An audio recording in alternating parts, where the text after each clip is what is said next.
So the year is 2015, and Apple pretty much had probably one of the most successful launches in sales of one of their best iPhones of all time, but they also simultaneously completely flopped the iPhone 6 Plus and kind of the 6 with the whole entire bend gate issue. These iPhones were bending all over the place, and Apple, pretty much their response to this was dropping the iPhone 6s and the iPhone 6s Plus, and 7 years later, this iPhone has pretty much stood the test of time, and I'm actually pretty shocked about how amazing this iPhone has been for the last 7 years.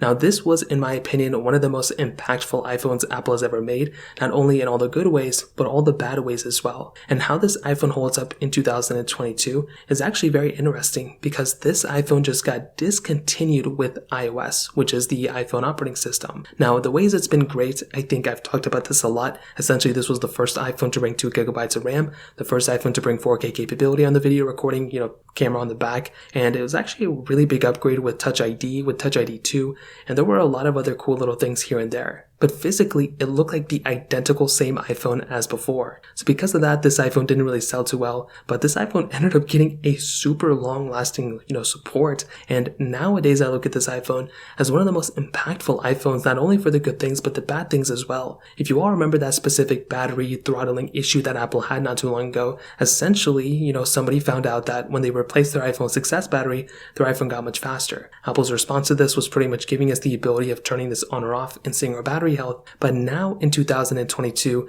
that has been pretty much, glossed over. I think a lot of people already expect those types of features on their phones. But since this iPhone has been discontinued, Apple has done something else revolutionary. In my opinion, not in a good way either. They've severely limited the versions of software on their iPhone 7s, which shouldn't have happened, but they've also limited software features within the iPhone 10, the 10s, and so on and so forth. So with the 6s, luckily for us, they got a majority of the features within iOS 15, but now Apple is going in a different era. And we can kind of say that the iPhone 6s could possibly be one of the last perfect and best iPhones Apple has ever made. Now, it definitely wasn't perfect. Maybe that's kind of a, overstatement. But I think this iPhone, for ending off in 2022, I think it's in a really, really good spot. If you currently own an iPhone 6s and it's lasting throughout the day in terms of battery, you're having a good experience with it in terms of stability standpoint, you're not complaining too much about the design or camera quality or anything like that, I think you can keep this iPhone for probably another year, and I think it might give you a pretty decent experience.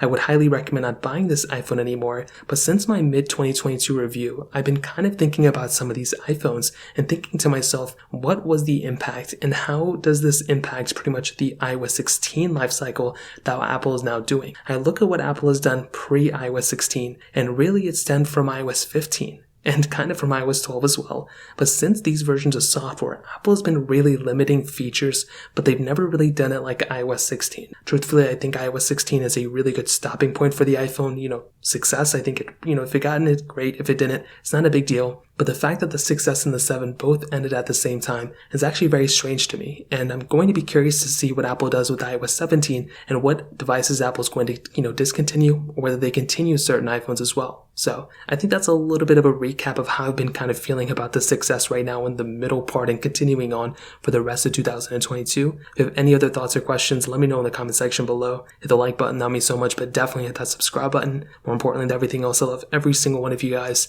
Hopefully I'll catch you guys in the next video. Peace out till then.